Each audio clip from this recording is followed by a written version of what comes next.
প্রতিশোধমূলক হামলায় কার্যত অকার্যকর হয়ে পড়েছে ইসরায়েলের ভূগর্ভস্থ বাংকারগুলো। গত 13 জুন শুরু হওয়া সংঘাতের পর থেকে ইসরায়েলি নাগরিকরা যেসব বাংকারে আশ্রয় নিচ্ছিলেন সেগুলোই এখন পরিণত হয়েছে আতঙ্কের গুহায়। ইরানের শক্তিশালী ও উচ্চ বিস্ফোরণক্ষম ওয়ারহেডযুক্ত ক্ষেপণাস্ত্রগুলো ইসরায়েলি বাংকারের প্রাচীর ও ছাদ ভেদ করে নিচে আশ্রয় নেওয়া মানুষদের ভয়াবহ বিপদে ফেলছে। দক্ষিণ তেল আবিবের বাট ইয়াম শহরে ইরানি ক্ষেপণাস্ত্রের হামলায় ধ্বংসপ্রাপ্ত এক স্থানে কাজ করছেন ইসরায়েলি উদ্ধারকর্মীরা। এখানেই দেখা গেছে বাংকারের ভেতরের ছাদ ধসে পড়েছে আশ্রিতদের মাথার ওপর।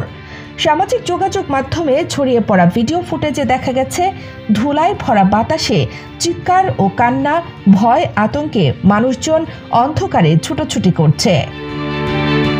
তাদের ভাষায়, আমরা নিচে নেমেছিলাম বাঁচার আশায়, এখন এখানেই যেন মৃত্যু ঘাপটি মেরে আছে।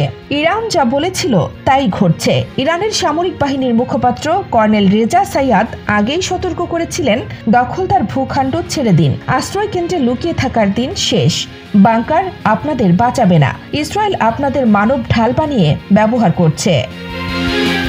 এই হুঁশিয়ারির কয়েক ঘন্টার মধ্যেই শুরু হয় অপারেশন ট্রু প্রমিস 3 এর নতুন ধাপ। একের পর এক ব্যালিস্টিক ক্ষেপণাস্ত্র এবং ড্রোনে আঘাত হানতে থাকে তেল আবিব, জেরুজালেম ও হাইফার মতো গুরুত্বপূর্ণ শহরে। 13 জুন সংঘাতের সূচনা হয়। ইসরায়েলি বাহিনীর আকস্মিক ও উস্কানিমূলক হামলায় ইরানের অভ্যন্তরে কয়েকজন শীর্ষ সামরিক কর্মকর্তা ও সাধারণ নাগরিক নিহত হন।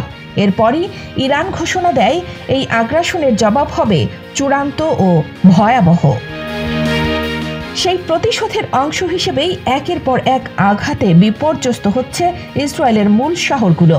ইরান জানিয়ে দিয়েছে, এই অভিযান চলবে যতক্ষণ প্রয়োজন, এমনকি সেটি সপ্তাহ, মাস বা তারও বেশি সময় ধরে হলেও। কানিজ ফাতেমা, নিপা, খবর সংযোগ।